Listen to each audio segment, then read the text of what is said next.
I have recently had to move to another city due to work. My family and I, which consists of me, my wife, and my 9-year-old son Dylan, were suddenly uprooted from our quiet life and had to move to a busier city, which none of us were used to.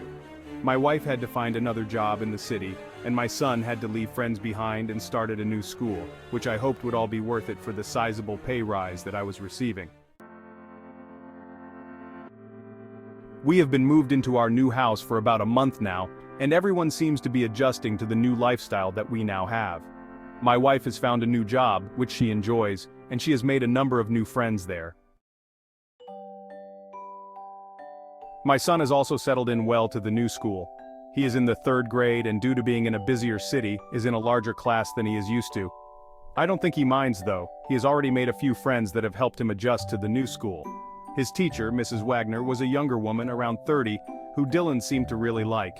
He would always come home and tell me and my wife all about the fun he had at school, and the fun lessons that Mrs. Wagner would teach.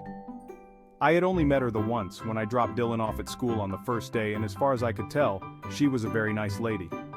Every night Dylan would come home with different homework that he would have to complete before school the next day. I'm not a massive fan of homework, but it seemed like the homework that Mrs. Wagner always set was quite simple tasks that could easily be completed in a night.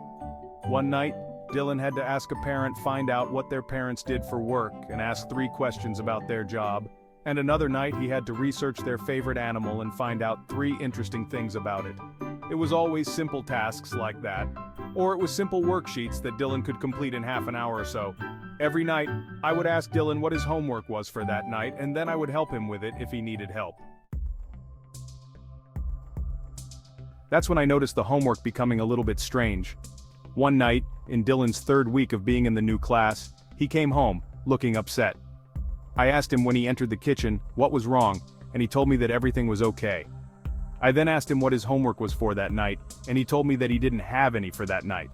This was surprising because he had some sort of homework task every single night he had been in Mrs. Wagner's class. So it was strange that he suddenly didn't. Dylan then left the kitchen and went into his room, shutting the door behind himself. The homework task that was set for that night was quite unusual. The title that was written in Dylan's workbook read, "Would I miss my parents if I no longer lived with them?" At first, I was taken aback. This was a very weird task to set for a group of 9 and 10-year-olds. I didn't really know how to react to this, but I continued to read though to see what else he had written. Dylan had noted, "I would miss both my mom and dad very much. I love them both a lot and they help me with everything. I love spending dinner time with them, but I would probably love someone else as much as them if I had to, like you were saying today, Mrs. Wagner." When I read the final sentence, I felt chills run down my spine. The next day, I took Dylan to school like I normally do, except this time I got out and walked up to the classroom with him. As I entered the room, I saw Mrs. Wagner alone in the classroom, and she greeted me with a smile. "Hey, how are you?" she said as I entered the classroom. "How is Dylan settling in?" I answered that he was settling in well, but I did have 1 or 2 concerns. She asked what they were, and so I explained. "I was just curious about the homework you set yesterday, the one about how much they would miss their parents. I am just concerned because it is a very strange and confronting thing to ask a group of 3rd graders. I also noticed that Dylan wrote that he might have to love someone else if he had to, like you told him. I would really like you to explain that," I asked her quite bluntly. "Oh, that," she replied as she let out a slight laugh. "Yesterday I was teaching about how parents love and protect their kids, but also how there are also other people that would be there to help them if they need it." I wasn't satisfied with this answer and was about to question her further, when suddenly a large group of school children entered the classroom. They were all walking in 2 rows. They all greeted Mrs. Wagner and greeted her one by one. They seemed very well behaved, almost too well behaved. I then saw Dylan take a seat next to one of the students, who was staring to the front of the classroom with their arms crossed. At the entrance of the rest of the class, Dylan's behavior seemed to change. He seemed to sit up a bit straighter, and his eyes widened, as he began staring at the rest of the class.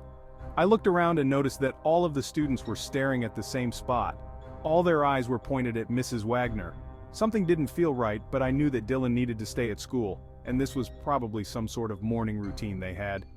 I left, still with concerns about the homework, but I decided to wait and see if any other strange homework would be set, before I would take this matter further.